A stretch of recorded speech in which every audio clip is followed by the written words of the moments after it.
So, the last slot for today is the keynote. So we will have a speaker, Kelly Bodwin, who some of you might know or might not know. I will introduce her really quickly. So she's an associate professor at Cal Poly in California. She teaches mainly in computational statistics and data science, typically involving some programming, often involving some tidyverse, so she's one of the evangelists of the tidyverse. She does research also in statistics, mainly applied statistics in different areas. Well, she's here because she's very well known for her R development, and she has developed many open source packages. Some of you might have used without knowing. I personally have used, for example, the tidyclust package. There's more, there's the flair package, and many, many more. Currently, she's also involved in an initiative which is funded by the NSF to develop and grow the data.table ecosystem, which is something I think that we should really all embrace.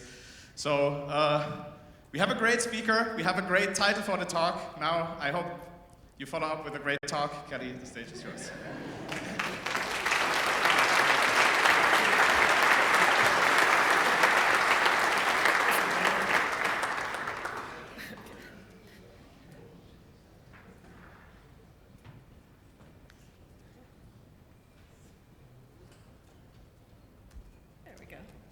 Going? Yeah? Okay. Hello, friends. Thank you all for having me here. It's strange to me to be presenting at a programming conference like this because, like most people, I came to R. I shouldn't say most. Like many people, I came to R through statistics. I'm a statistician. My parents were both computer scientists, and so was my brother. So they were very upset when I took intro computer science, and it was fine. I liked it okay, you know, like some stuff was fun, but I could not bring myself to care about like the programming architecture, right? I still think I don't understand recursion. I don't want to think about the stack and the heap. I don't want to think about pointers. Like these are not things that I found myself caring about. So it's kind of funny because I came back, you know, to programming, getting really into R, and then as I got more and more into R, I started actually needing some of these deeper programming ideas and learning more about them. And what I've found as I've learned about R is that it's weird. The community is weird, and the language is weird. And I mean that as the highest possible compliment here, obviously. So the first person to say to me R is weird was my dad. Oh yeah, I have a machine, there we go. So that's my dad in the middle. He's at the Michigan Computing Center in the 80s. And I was staying up at their house for our PositConf, our studio conf, in 2020, right before things shut down. And I guess because I was up at this conference, and I love R, he was interested and he read about it. And so he just comes into dinner and he sits down and he's just like, R is weird. I'm like, okay, why? You know, because I'm not a computer scientist. He goes on a rant, which I will tell you part of today. But as I've researched more, right, I've found more and more people saying that R is weird. So this is from Reddit, the R programming subreddit, and this person says, R is a strange, deeply flawed language that nevertheless has an enthusiastic and rapidly growing user base. And this person wants to know what accounts for that popularity. And I have some answers today. I don't think it's deeply flawed, I think it's beautiful, but I also think it's strange. And I also found, so that's from 12 years ago, still accurate. And then I found this one very buried comment that I love. This person, not a lot of upvotes, but this person says, R was not designed, it kind of evolved by a series of random mutations. R was designed, okay, it was carefully designed, it was deliberately designed. I don't think it wasn't designed, but I do love this visual of R as kind of, you know, you start with this like beautifully built machine, and then in open source, you just tack onto it the things you need. I picture it kind of like Howl's Moving Castle. I'm using all these packages cobbled together, and I think it's awesome. You get this much more magical thing when you sort of build over time, cobble things together. So I thought that was cute. R fans have things to say about R, so this is from a blog from a R user, Tal, I get this right, Yarkoni, not someone I know personally, maybe I will come to know them. But they wrote this blog post entirely about their frustration with like how there's 10,000 ways to do one thing in R, so called R the master troll of statistical languages. And specifically, here's an example they gave. that I'll kind of come back to, 4 different ways to access a column of a data set. And of course, this is 4 different ways using only base R, and we can add many, many more to this list if we consider other packages. So, a weird thing, for sure. Now, I can think of at least that many ways in Python as well, but nonetheless, it's kind of weird. And then last, I really love this paper my colleague sent to me by Branimir Hackenberger, another person I would love to meet. It says, "Our software unfriendly, but probably the best." I don't agree it's unfriendly. It was friendly to me when other languages like C were not, but perhaps it's unfriendly to those computer scientists like my dad. But in this paper, he has this quote that I like. It says, "Each of us has a friend with a difficult personality," right? We have that person that we invite anyways because they're worth it, even though you know it's a challenge. And he says it's a similar situation with our software. And he says, "I'm often asked how I can be so in love with this unfriendly software. I'm often asked why R. My most common answer is why not." And I love this because how many times do you hear people say they're in love with software? Like, it's not 0, like the guy from Napoleon Dynamite. But I think this is unique to R. Like, we have this love for R that goes so much deeper than just it's a tool that we use. And so my goal in this talk is kind of to take you through a few things that are weird about it programmatically, a few things that I think are weird and cool about the community, and just tell you why I think it's so special. So, with apologies to people in this room who know more than me, because like I said, I'm coming back to this programming concepts, let me tell you some of the programming things that I think are weird. So start with nonstandard evaluation. For those that aren't familiar with nonstandard evaluation, or NSE, this is a kind of programming doohickey, basically where it is the code is not a value. The code is code, and when it evaluates, it produces for you a value. And you might say to me well, of course, code is code, and then it runs. But the fact that it doesn't run right away is very special. And so when I'm teaching this to students, here's the example I give. I say, if you try to do something ridiculous like add 5 to potato, obviously R gets mad at you, right? You cannot do that. But what I am allowed to do is I can define a function where there's an argument that's not going to be used. So here the A argument is totally useless. I don't use it anywhere in the body of the function. And then if I call that function and I put absolute nonsense, like 5 plus potato, as that extra argument, it's okay. There's no error, right? And the reason for that is I never used it, right? It's just code. It's not the value of 5 plus potato. The value of 5 plus potato is a problem. The code itself, the expression, is not.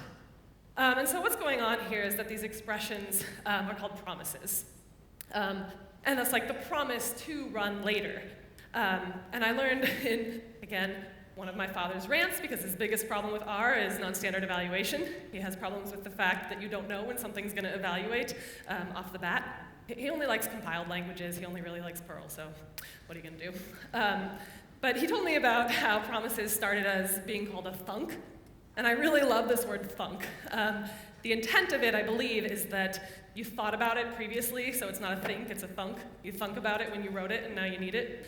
But why I like it is I have this mental model of that code is dangling up in the air, waiting to be run, and then when you evaluate it, when you need it, it goes thunk, and then it gives you back that value. So that's what I'm picturing when these promises get activated.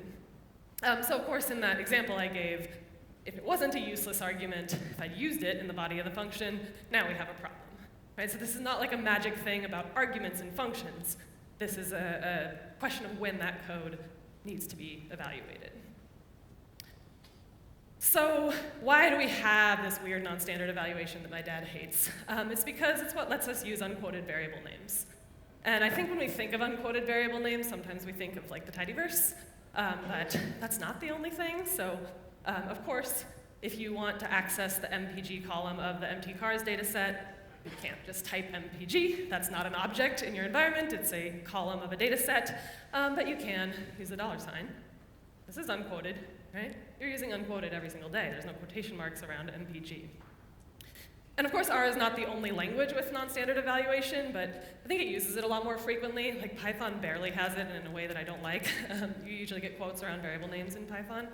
And I think this is cleaner and prettier, and I really like it.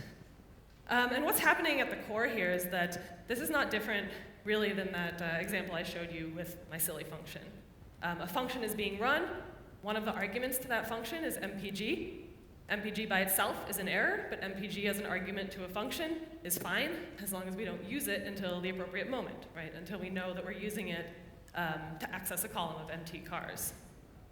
And so, for those who haven't seen this before, of course, the $, all these symbols that we have, they're just functions. They're special functions that can be called in a special way, but they're functions, right?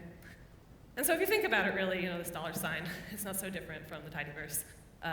The equivalent would be poll. They're not literal equivalents, there are differences, but it's the same idea, right? The MPG is an argument that we don't evaluate, we don't func it until the right moment.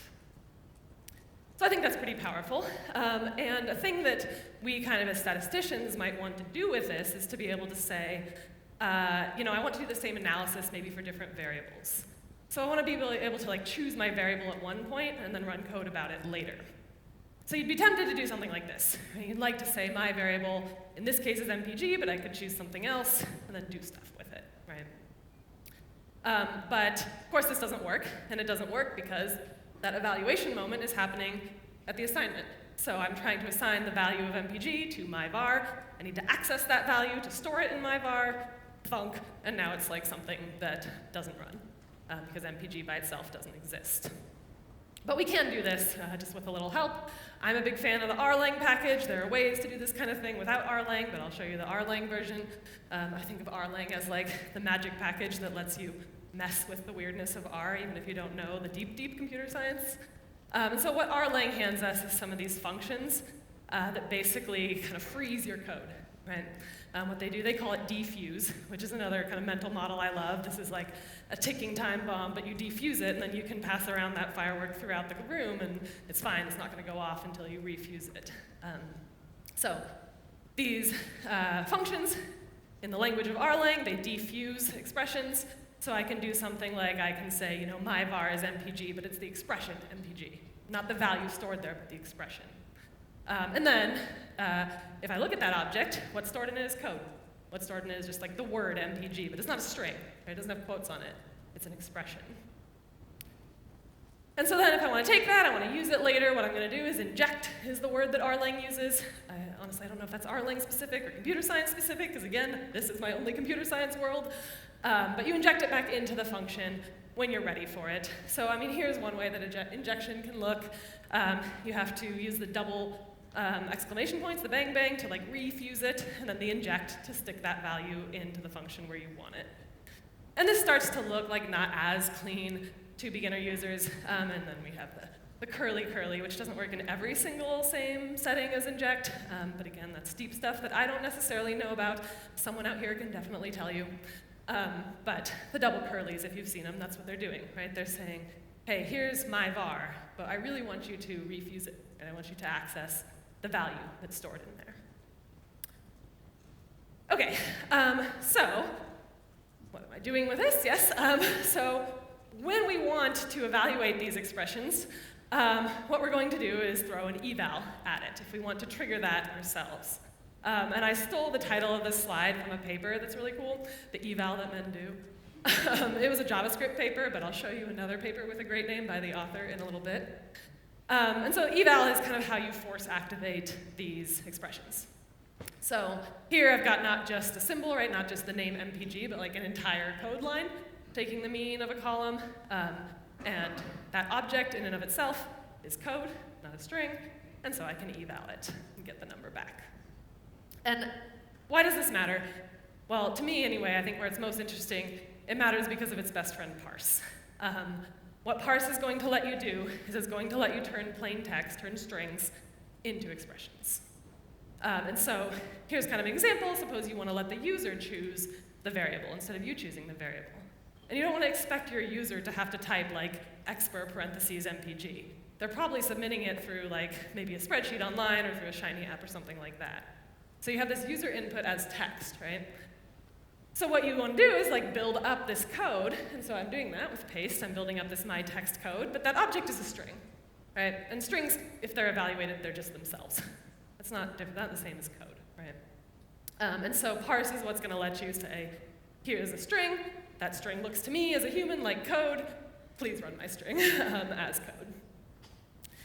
And so this parse eval, I'm How many of you have used parse eval? Maybe I'll just ask that.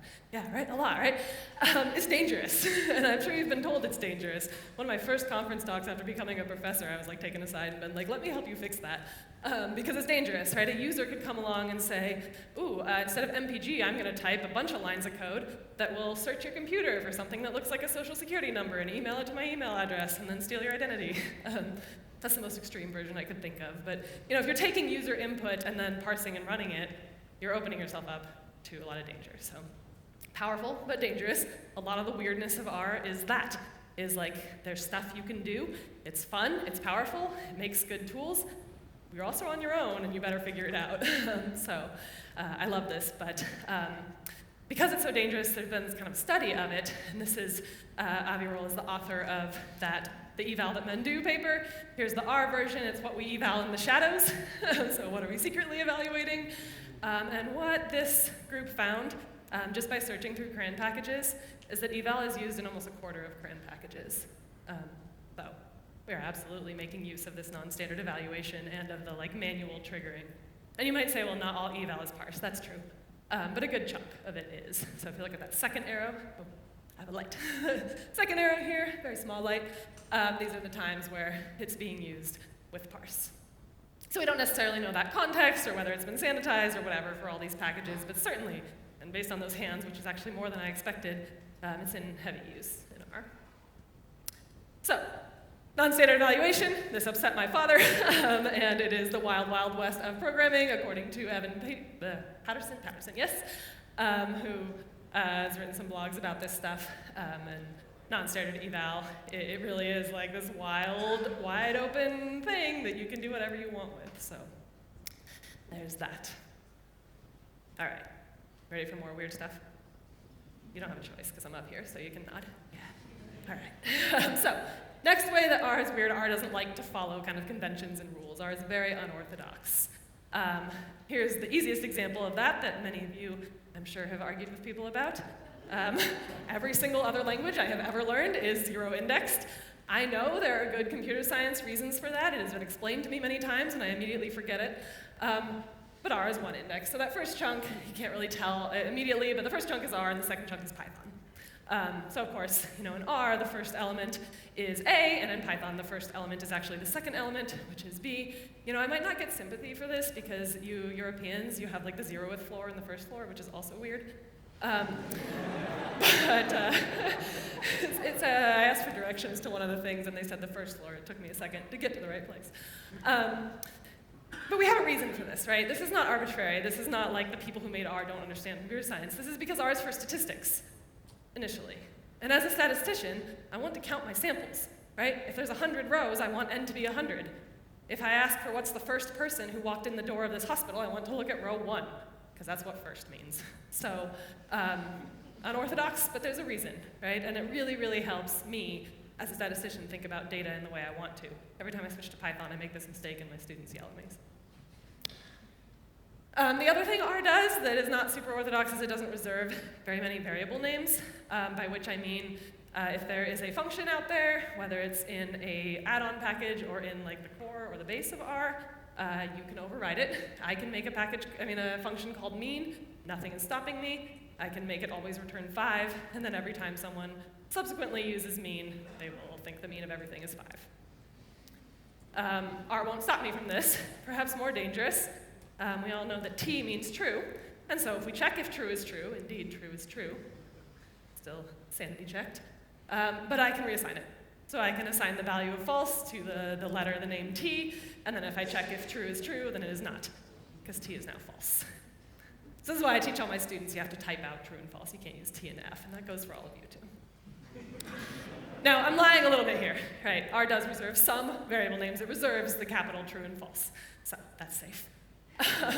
It also won't let you redefine NA, like missing data is special. And it won't let you come up with your own whole new system of Arabic numerals, like it won't let you redefine numbers as other numbers. So there's a few things. I kind of think in this as like one of those parents that kind of sets boundaries but then doesn't mess with you inside those boundaries. It's like, you cannot do these things, but you can do literally anything else that you want, and we won't stop you.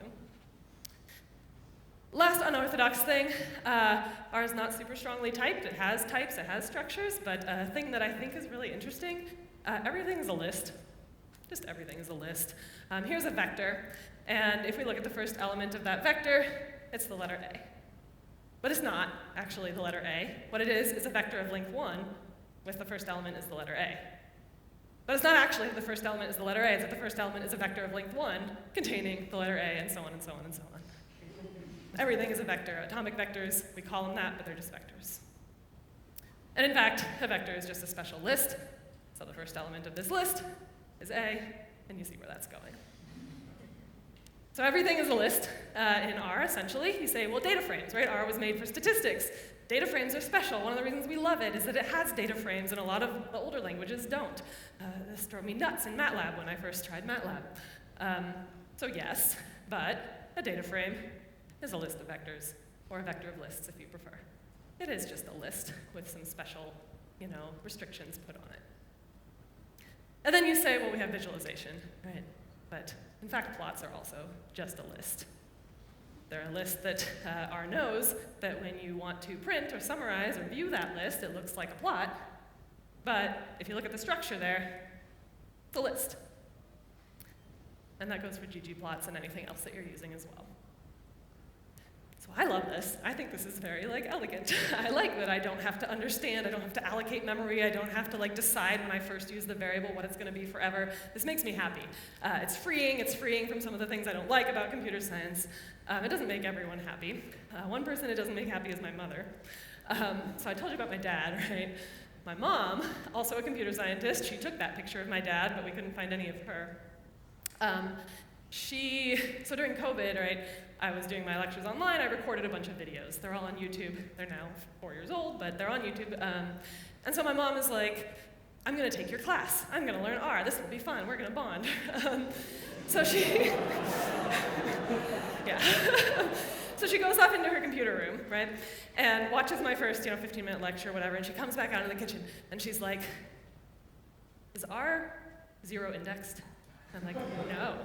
She's like, you didn't say that in your lecture, you just showed an example. I'm like, yeah, I guess it seemed natural to start with 1. I don't know. She's like, oh. So she goes back in, she watches some more, she comes back out, and she's like, does R reserve names? I'm like, I don't know what that means.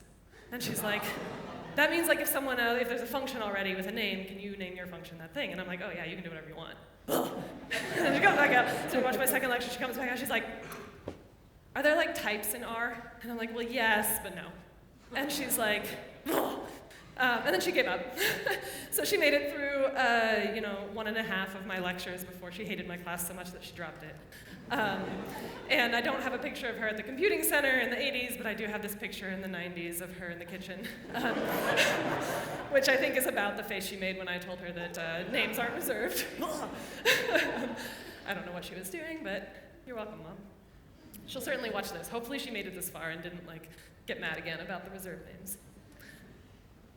All right, so that's what made my dad angry, that's what made my mom angry. You want to hear some more weird things? Yeah, more enthusiastic that time, love it. This one didn't make anybody angry. This is stuff that, well, all this is stuff I love, but more stuff I love. R is dynamic. I learned this programming term, dynamic meaning you can mess with the environments, and that's as technical as I'm going to get. Someone else can tell me more. But my understanding of dynamic is you can bounce around between environments. So we all know that R has 2 assignment operators. And this is the main question I get from my students who come from other languages. They're like, why are there 2, and which one should I use? The answer is the arrow. And here's why. They are not the same. They seem the same. In this code, they're doing the same thing. But if I call a function, right, I'm calling this mean function. And by the way, when I redefined that mean function as 5 as an example of what's dangerous, I forgot to undefine it, and I spent a really good amount of time trying to figure out why this example didn't work. So let that be a lesson to you all. I have redefined the mean function as the original mean function in base stats. And so, if I call it, it has this named argument x. I'm giving 1 to 10 into x. You're all like, I didn't come here for a beginner talk, but I want to be pedantic because I'm making a point. So x doesn't exist in my global environment, right? I have yet to define something in my global environment named x. What I have done is handed 1 to 10 as the argument to my function. Inside that function, x exists. Inside that function environment, but not outside. What if you use the arrow? So if you use the arrow, you are both passing this into the function to use and defining it in your global environment. And this is interesting because when I show this to experienced R users, it's kind of 50-50 on whether they've seen this before. A lot of people who are developers, when I dig into your code, I see this used to really amazing effect. There's really cool stuff where people are passing and defining things at the same time in a really beautiful way. But a lot of people are shocked by this. So this is what I show my students when I'm explaining. The arrow will always make an object. Right? So you're using the arrow in your global environment because you're making an object. Even though the equals would work, it's better to be explicit. And you're using the equals to give arguments to a function. That's my opinion. I've lied to you. I spotted the lie. It's actually 3 assignment operators. So here's the third one. Well, it's not on this slide yet, but I will tell you about it. Let's suppose that I do have x in my global environment, and then I have a function, and that function's argument is not x, so I'm not messing with arguments. But inside the function, I've made this temporary object, x, and used it. So of course, if I call that function, it's not touching my global environment. It's doing its thing, but it's not touching that x in my global environment. I think not touching your x is always a good plan. Students like that joke better than you guys do. So, this is good, right? We wouldn't want to be running around running people's functions, not even knowing maybe what the objects are named under the hood and having it mess with our global environment. But you can, and you can. Sorry, yeah, x didn't change there. So you can, you see what changed? I have a light right there, very light. The double arrow, right? This is super dynamic. The double arrow there says, I'm assigning the value of y, that input to the function, to something named x in my global environment. And so now if I call that function, even though it looks like I haven't touched x, I have. Right, I've changed it. So again, dangerous. I don't teach my students double arrow. If students are watching this, just forget everything that you ever saw.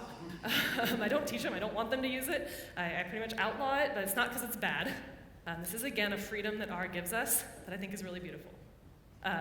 Where you will see this be useful, or where I've seen it be useful, is in packages.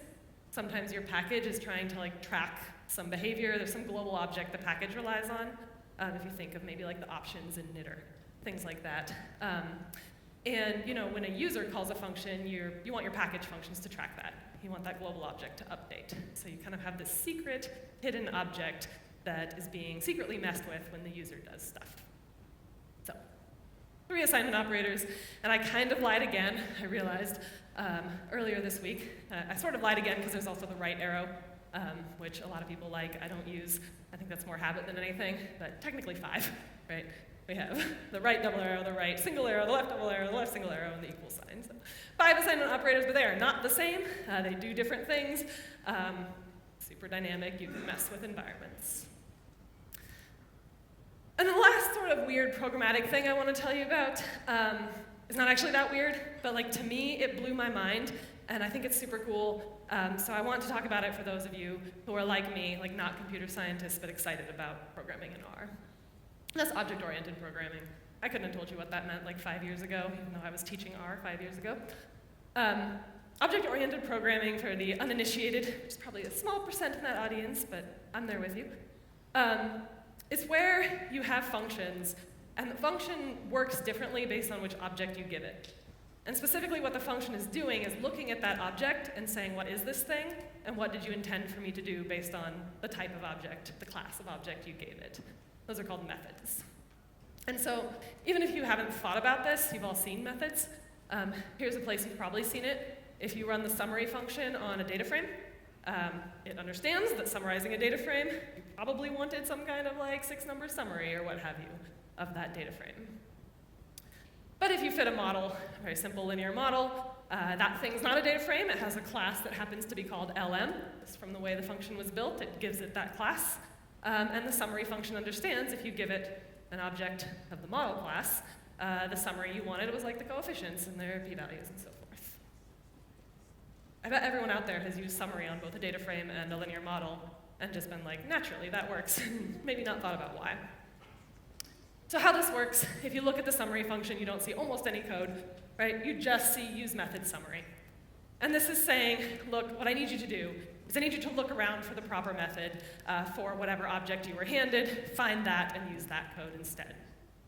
And then if you dig into people's packages or the core, what you will find is you'll find a bunch of methods. So it's the name of the function dot the class of the object. And so when we see an LM and we want to use the method, we do what's called dispatch. Say we, like I'm R under the hood. R will do what's called dispatch. It's going to find the summary dot whatever class it thinks you need. And then you can see kind of here, you're seeing the code that actually produces the summary of the model, right? The things that calculate the R squared and all that good stuff. So why does this feel weird to me? Because the magic that you can do with this really blew my mind like 5 years ago. Thank you, Advanced R. Because everything is a list, what you can do is you can take classes off stuff. So here I have unclassed this mod object. It is no longer allowed into the fancy clubs. It is not classy anymore. And if you unclass it, it's a list. Everything's a list by default. And so now when I call summary, it doesn't look for the method for LMs, it looks for the method for lists, which is just to tell me what's in the list. I haven't changed the model object, right? I haven't changed the information. This still contains the result of that silly little linear model that I fit. I've just changed the attribute that keeps track of what type of object this is. And so I can go a step further and I can make up my own type. I'm going to give this model the class Kelly. And even though Kelly is not a class that exists in base R, it probably should, so take that suggestion. It doesn't exist. R's not mad at me. I can choose whatever I want, and I can make that the class attribute no matter what I choose. And so I can make a method, summary.Kelly. It's going to just give me compliments.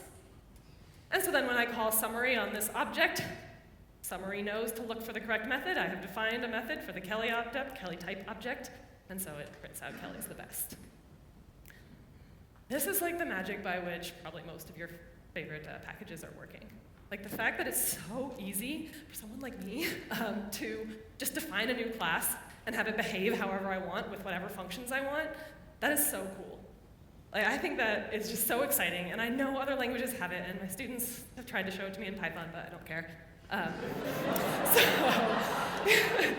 I think it's really cool. So maybe I'm deviating a little from R being weird, object-oriented. Perhaps it's not weird, but to me it was weird when I learned about it, and I think it's awesome.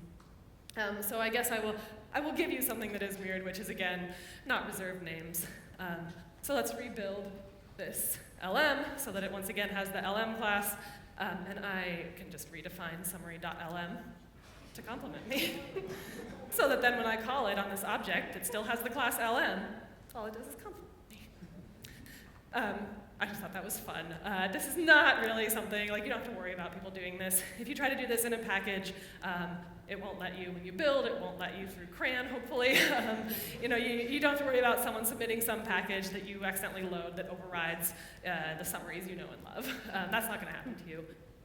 But nonetheless, I think it's cool that if I want to do silly things with my own code, if I want to override methods in the privacy of my own Quarto document, I'm allowed to. So that's cool. So I think that this is, I think that all these things, like what ties them together for me is the freedom, right? Is the weirdness, and the thing that bothers computer scientists is how much freedom we're given. I think really that R sort of seems to have this philosophy that most of the programmers, the open source programmers have adopted that says, I will give it to you, please use it responsibly. It says you can do whatever you want, within reason. And I love this, and I love this. This is from a blog post by Yiwei Shi, who wrote Knitter in R Markdown, and it's about a function that I've actually made use of a lot of times now, that he was very hesitant to share with the world. It's one that lets you change the code of a code chunk, which you probably shouldn't do, but sometimes I want to.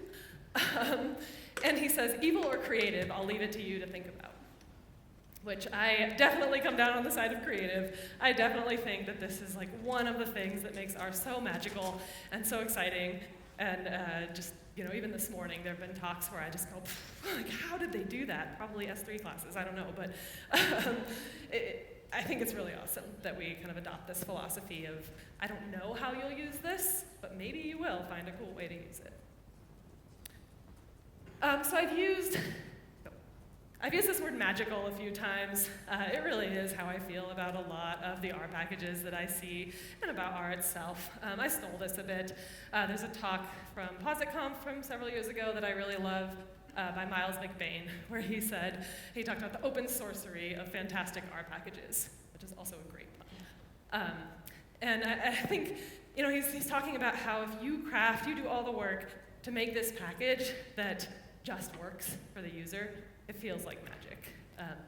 And so he kind of tracked how often on Twitter people used, in the rstats hashtag, also use words like magic and wizardry and sorcery, which I think is very cute. And not something, again, I'm like a little bit in the Python world, because I have to be. I don't see this. I'm not trying to hate, I just think R is very special and very magical. So this is what I think are like the programming weirdnesses of R, and what my parents think are the programming weirdnesses of R. And it just makes me love it more, right? I just love that we can build these unexpected packages with these tools. So now I want to tell you a little bit about what I think is special about the community. So we use this word creative, right? I think R is unbelievably creative. And I think that, ordinary package development, is very creative. I also think that we have some cool artistic stuff out there. We have kind of an artist in residence of the R community. That's Allison Horst. If you don't know her work, I really recommend checking it out, especially if you're a teacher or you ever teach people. Like, these little images are super fun to put in your presentations. But she makes little doodles about R and about programming and open source and so forth. I love our hex sticker culture. I know that many other software communities do hex stickers, but I think we are like over the top about it. This is the hex wall from one of the PositConfs. But I love that we all become like amateur graphic designers the same moment that we have an idea for a package. I'm very guilty of spending hours making a hex sticker for a package that doesn't exist, because I'm like, well, now I have to make it because I have the hex sticker. Sometimes works. Sometimes I have piles of hex stickers for packages that don't exist. So here we are. But it is motivating. And we're so into our hex stickers, right, that we even put it on our clothes. Amelia McNamara made this hex sticker fabric. She then made herself a dress. I did it the lazy way, and I just ordered a t-shirt from her Redbubble store. But I think it's very cool that we're just like so into our hex stickers, and we trade them. And I've got some, if you come see me, I've got my package that does exist, as well as data.table ones. So I think this is very fun. But in addition to this kind of, well, Allison's not an amateur, but the amateur art of hex stickers, we also have like actual literal fine art coming out of the R world. We have plenty of artists out there. Asia Maka is one who I really love. She has this like fruit series made entirely through generative R code. Danielle Navarro is definitely like the face of the franchise. She has a lot of beautiful art that I recommend you check out. I've got some prints from her in my house. And then I think, like, the first time I saw this get popular, maybe not the first person to do it, was Thomas Lynn Peterson, who still sells, great prints of his art. This is cool, right? Like, we made R was created to solve this problem of like statistical analysis, and now it's doing art. Like, that evolution and that growth, I just think it's a huge part of what makes R so special to me. So check out that hashtag artistry on any of the socials, or maybe just Google it and you can find good stuff. And I think it's really fun. It's also fun to teach students to do. I had a little like art gallery in my class last year. It's just a good activity. So we have our creativity. We also have in our community a lot more diversity than I see in other STEM communities and in other computer science communities. And I mean this both in the kind of social sense, which I'll talk a little more about, but I do mean it also in the kind of coding sense, right? You've seen this a few times today already. There are many different ways to solve the same problem.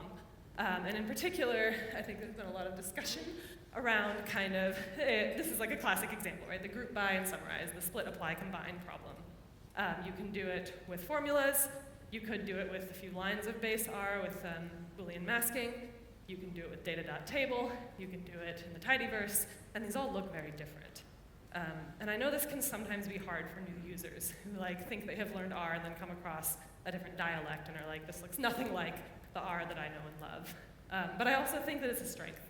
I think that we should be excited that there's many options. Like, options are fun because we can all choose our favorite. And then if we get really into it, we can choose many favorites. Like, I was base R through and through for a long time. I went to college with Dave Robinson, and he said, hey, check out this tidyverse, and I was like, no. I was like, I don't need that. And now I'm very, very into the tidyverse. That's my preferred dialect. But now I'm on this data.table grant, and I'm getting really excited about all the things that that can do. And the fact that we have these options, and like your use case, you can use whichever one you want.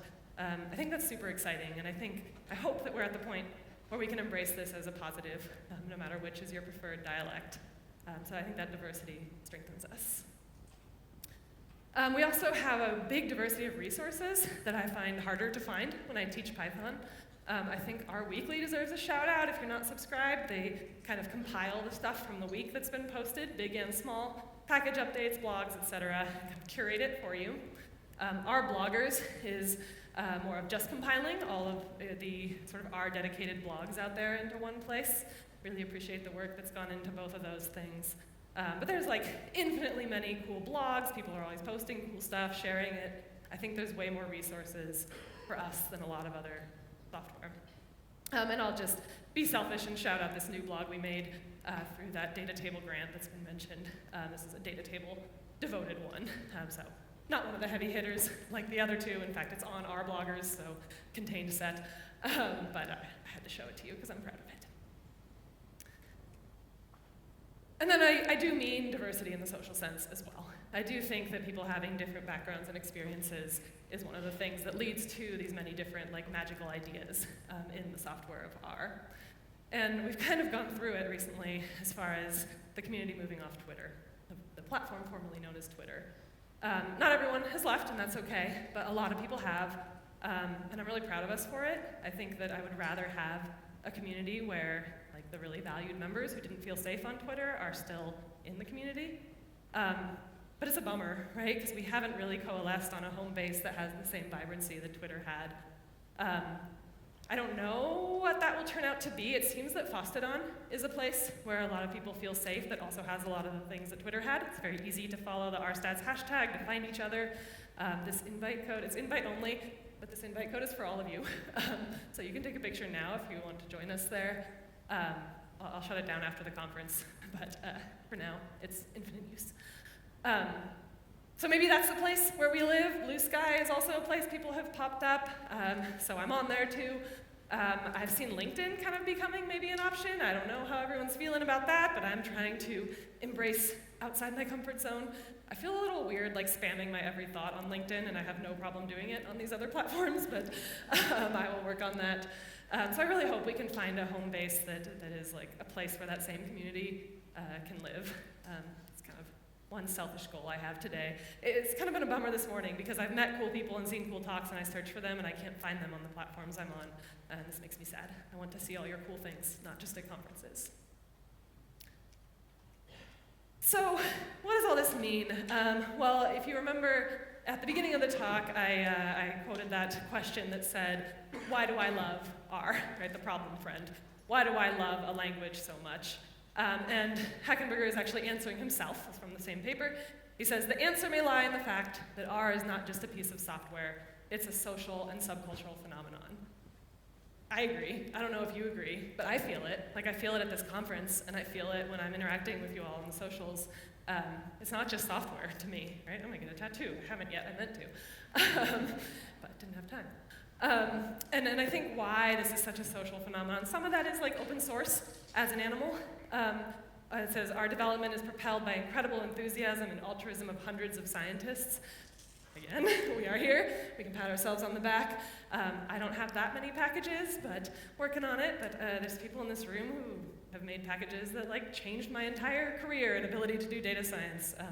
Double-digit people in this room with that impact on me. So really grateful for all that time that goes into those things. And then the other thing mentioned here is the speed and amount of help that is shared daily through the official and unofficial user forums and networks.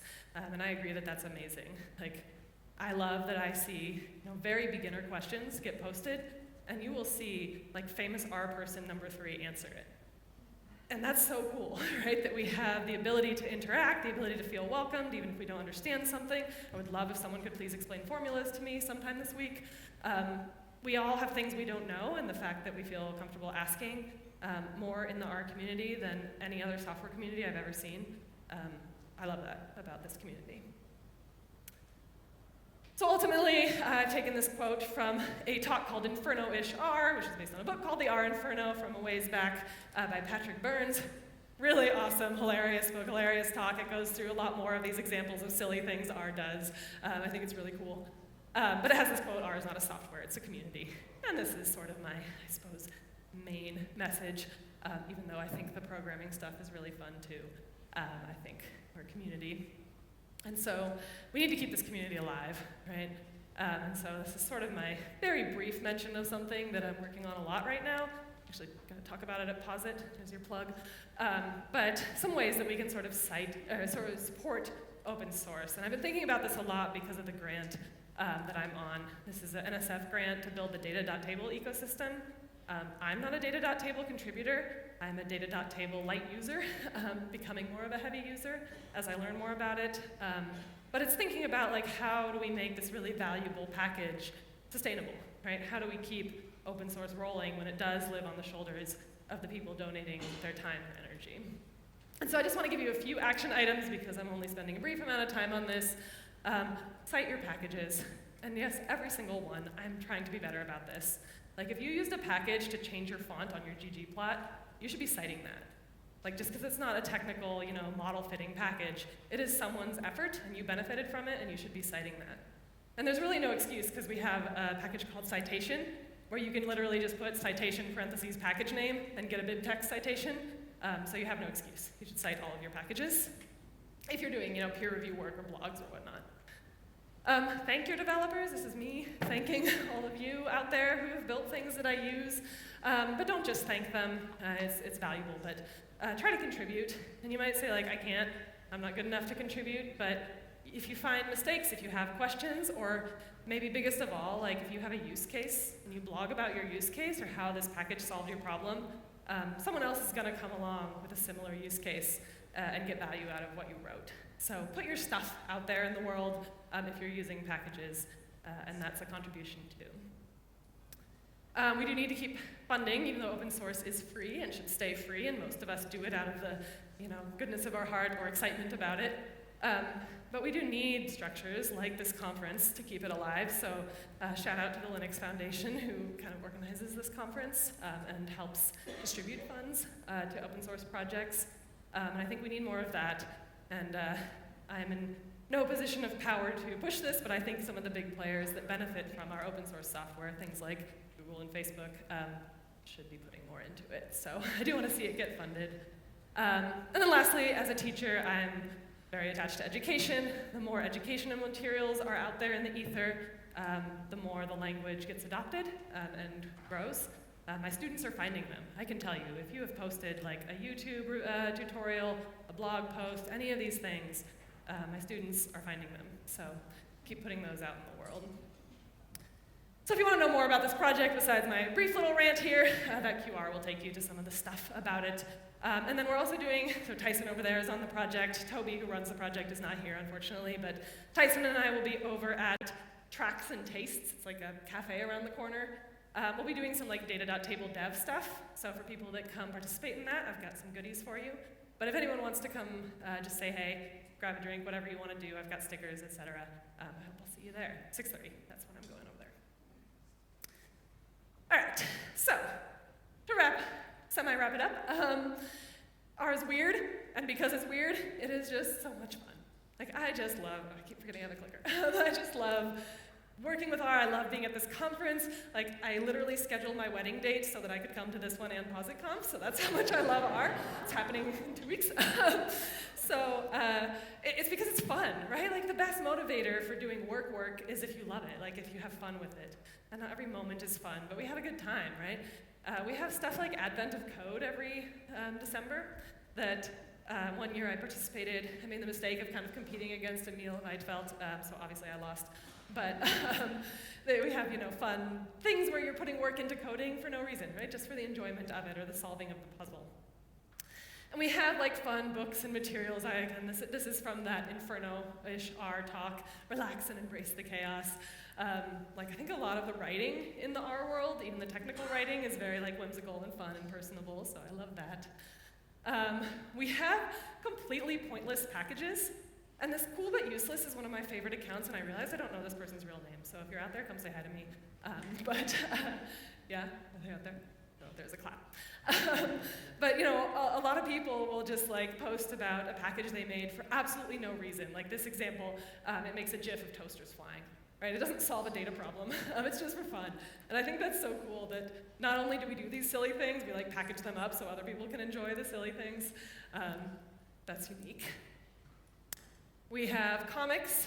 This one says for backwards compatibility with S, which is a joke that I've heard for years and only began to understand as I dug into the history of R, being built subsequent to the S language and how that complicated some of the building of it.